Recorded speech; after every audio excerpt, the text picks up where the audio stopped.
Remember when the Las Vegas Aces were unstoppable? Yeah, those days are over. The once mighty dynasty is crumbling faster than a sandcastle at high tide, and it's all starting with Kelsey Plum packing her bags. What's been a little surprising, and I think why there's so much conversation, at least from what I'm seeing, about Kelsey Plum is that during the season when the rest of the core aces, the other, they're the core four, Asia, Chelsea, Jackie Young, and Kelsey Plum. So when her other three, counterparts, they signed extensions, she did not. But wait, there's more. Asia Wilson is fuming. Coach Becky Hammon is losing it. And the rest of the league is licking their chops. You're about to witness the fall of an empire. And trust me, you don't want to miss a second of this. Are you ready?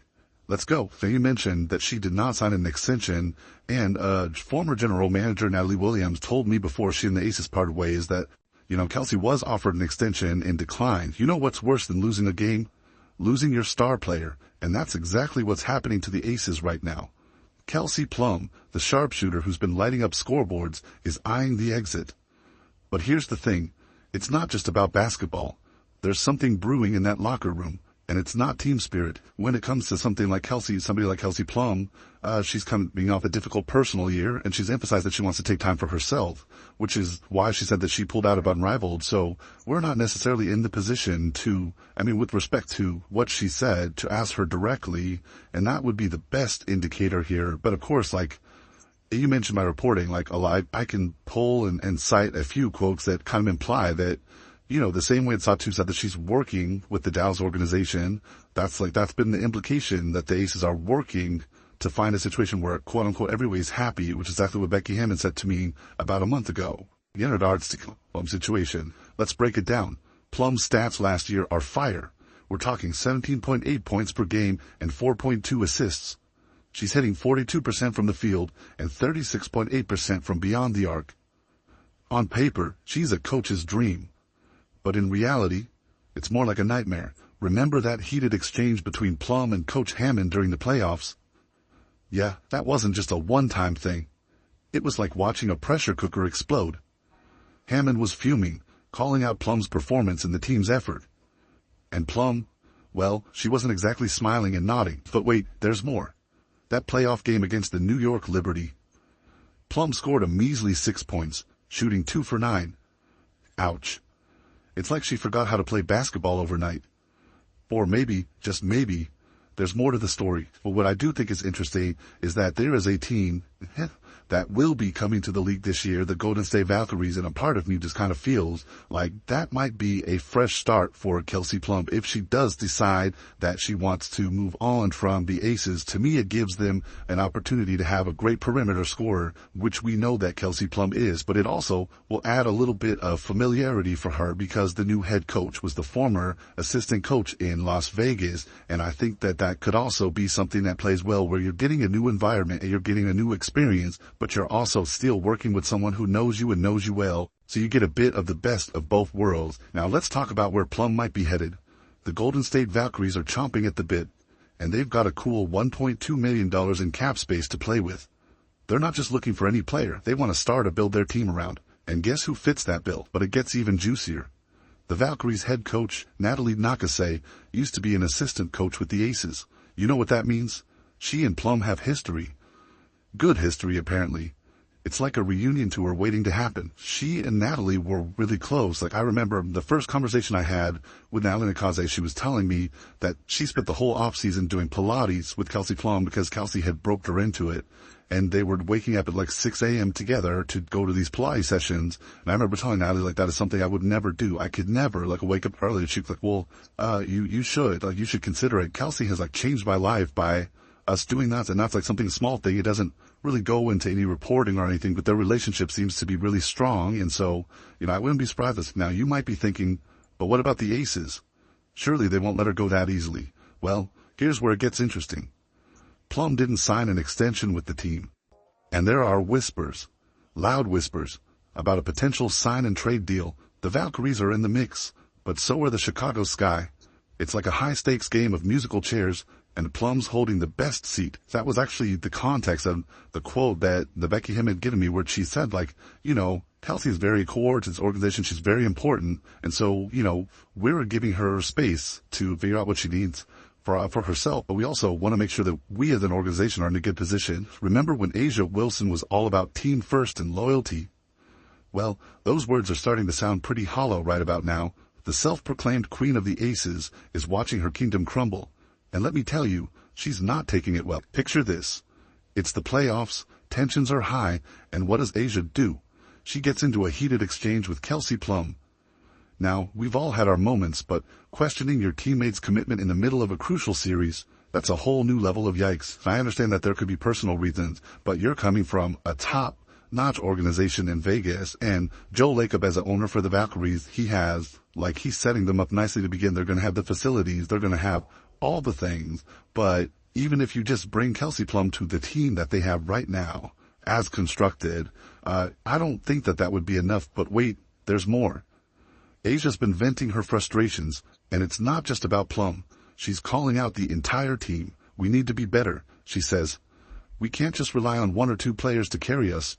Everyone needs to step up. Sounds reasonable, right? Except when you're the one saying it while your own leadership is under fire. Let's be real for a second. Asia's passion? Unquestionable. Her drive? Undeniable. But her approach? That's where things get dicey. Some of her teammates are all for her high-energy, demanding style. Others? Not so much. It's like walking on eggshells in that locker room. And guess who's wearing the heaviest boots? You know what they say about pressure creating diamonds? Well, it can also crack foundations. And right now, the Aces foundation is looking shakier than a Jenga tower in an earthquake. Asia's frustration isn't just about losing games or even losing players. It's about losing control. And for someone who's been the face of the franchise, that's a bitter pill to swallow. Here's the thing. Asia's reaction to all this turmoil isn't just about her. It's a symptom of a bigger problem. The Aces have been riding high on their own hype for so long, they forgot that pride comes before a fall.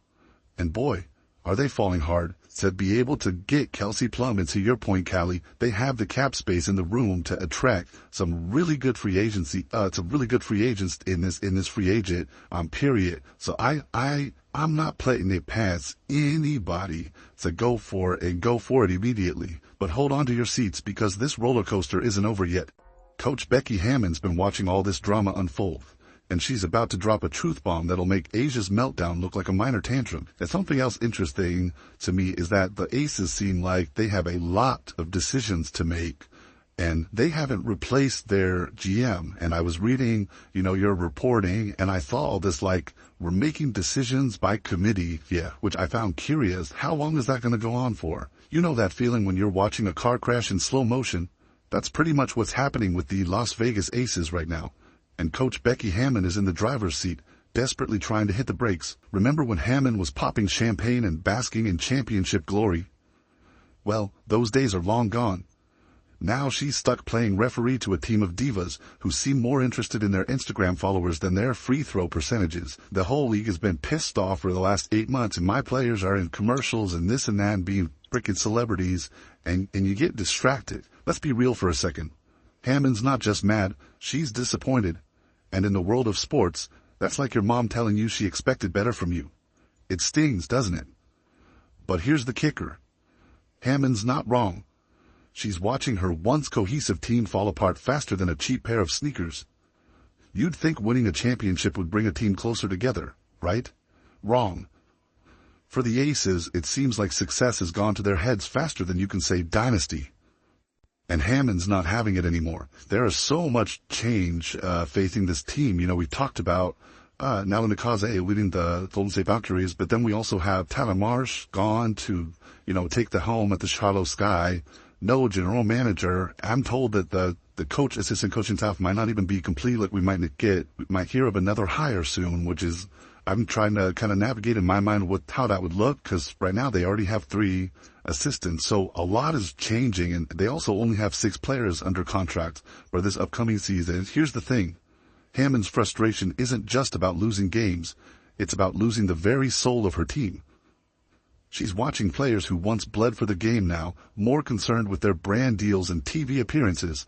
It's like they forgot their basketball players first, celebrities second. But wait, there's more. Hammond's not just venting to the press or sulking in her office. She's dropping truth bombs that are shaking the very foundation of the Aces empire. After their playoff elimination, Yeah, that happened. Hammond hinted at a major shakeup coming for the 2025 season. In her own words, we have to get better. We have to really take a sharp look at ourselves, look ourselves in the mirror, see our shortcomings, and then, you gotta make the moves necessary, whatever that means, to put the best product that we possibly can. It's not gonna be the same group probably next year. It just won't. And I'm sad about that, because I really like that group. They're a pain in my ass, but I was a pain in their ass too. Talk about a reality check. Hammond's basically saying, look, I love you all, but this isn't working. It's like breaking up with someone because you love them too much to watch them self-destruct. Harsh? Maybe. Necessary? Absolutely. Guess what this means for the Aces? A complete overhaul. We're talking new faces, new attitudes, and hopefully a return to what made them champions in the first place. Their love for the game. And when Becky said she expected this team to look different, and you referenced that earlier, Tarika, that's what I was expecting. I was expecting maybe not to see some of those players who, Cal just named. Maybe we don't see Alicia Clark back again, I don't know. It seems like Tiffany wants to return to the Aces, so we'll see about that. But, there's some questions for them at the center spot, right? So, it's things like that I thought, it could look different. I did not expect the core four to change. I guess we'll see. But before you start feeling too sorry for Hammond and the Aces, let's zoom out for a second. While Vegas is dealing with their soap opera, other teams are quietly building something special. Take the Indiana Fever, for example. They're not making headlines for locker room drama or Twitter beefs. Instead, they're methodically putting together a team that could dominate for years to come. There's something about the way she plays the game, her passing, her shooting, that people really identify with. I really feel like we're poised and we're set up for a great, successful next era of Fever basketball. You know what's wild? While the Aces are busy imploding like a badly made souffle, there's a team in Indiana that's quietly cooking up something delicious. And no, it's not just because they landed the hottest rookie in WNBA history. The Indiana Fever are building a dynasty the right way, and it's time we all paid attention. Let's be real for a second. The Fever's front office is making moves that are turning heads across the league. But here's the kicker. They're doing everything the Aces aren't. Teamwork, check. Humility, double check. It's like they looked at Vegas and said, yeah, we're going to do the opposite of that. Building quality depth is going to be important. When you have a core three, like we have, surrounding them with players who are going to, fill the roles, certainly, first and foremost, who are going to embrace the roles, secondly, and who give us the best opportunities for success by complementing what they do really, really well. Remember Kelly Krauskopf? She's back as team president, and she's not messing around. This woman knows how to build a winner. She was the architect behind the Fever's 2012 championship team, and now she's back to do it again. But this time, she's got some serious backup.